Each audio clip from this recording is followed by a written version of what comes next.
Big Boss season 8 நிகழ்ச்சியில லாஸ்டா eliminate ஆன நடிகை அன்ஷிதா அவர்கள் கடைசியா விஷால் கிட்ட பேசின சில விஷயங்களை ரகசியமா பேசினது லவ் விஷயத்தை பத்தி தான் அப்படின்னு சமூக வலைத்தளங்கள்ல இப்போ கசிய தொடங்கி இருக்கு. இத பத்தி தான் நடிகை அன்ஷிகா அவர்கள் லவரான நடிகர் அர்ணவ் அவர்கள் இப்போ ஒரு சில விஷயங்களை கோவமா சொல்லியிருக்காரு. அத பத்தி தான் நம்ம இப்ப இந்த வீடியோல தெளிவா பார்க்கலாம். பிக் பாஸ் சீசன் 8 நிகழ்ச்சி இன்னும் ஒரு சில வாரத்துல ரொம்பவே பிரம்மாண்டமா முடிவுக்கு வரப்போகுது. இதனால இப்போ டிக்கெட் டு ஃபினாலே டாஸ்க் எல்லாம் விறுவிறுப்பா போயிட்டு இருக்கு. ஆனா இந்த சீசன் முழுக்க விஷால் பண்ண பல விஷயங்கள் சமூக வலைத்தளங்கள்ல தொடர்ந்து பேசும் பொருளாவே ஆயிட்டு இருக்கு. அந்த வகையில நடிகை தர்ஷிகா போனதுக்கு அப்புறமா நடிகை அன்ஷிதா கிட்ட விஷால் அவர்கள் ரொம்பவே க்ளோஸ் ஆகி அவங்கள லவ் பண்றதா மறைமுகமா அன்ஷிதா கிட்டயே சொல்லிட்டாரு. ஏற்கனவே நடிகை அன்ஷிதாவும் நடிகர் அர்ணவ் அவர்களும் லவ் பண்ணிட்டு இருக்காங்க அப்படின்ற மாதிரி தான் பல செய்திகள் இருந்துச்சு.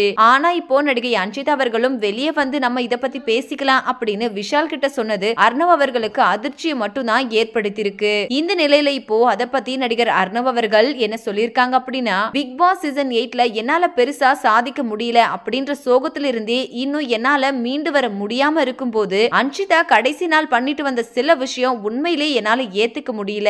எனக்கு அன்ஷிதாவை எவ்வளவு பிடிக்கும்னு அன்ஷிதாக்கும் நல்லாவே தெரியும். அப்படி இருந்தும் அன்ஷிதா பண்ண விஷயம் எனக்கு நம்பிக்கை துரோகம் பண்ணிட்ட மாதிரி தான் இருக்கு. அதே சமயத்துல அன்ஷிதா ஏன் இப்படி பண்ணாங்கன்னு அவங்களுக்கு மட்டும் தான் தெரியும். அன்ஷிதா தப்பான முடிவை எடுக்க மாட்டாங்கன்னு நம்புறேன். அதுக்கு மேலேயும் தப்பா நடந்தா என்ன பண்ண போறேன்னு தெரியல அப்படின்னு ரொம்பவே கோவமா சொல்லி முடிச்சிருக்காரு. சோ இந்த வீடியோவை பார்த்துட்டு இருக்கிற நீங்க நடிகர் அர்ணவ் சொல்லி இருக்கிற இந்த விஷயத்தை பத்தி நீங்க என்ன நினைக்கிறீங்க அப்படின்னு மறக்காம நம்ம கமெண்ட் செக்ஷன்ல ஷேர் பண்ணிக்கோங்க.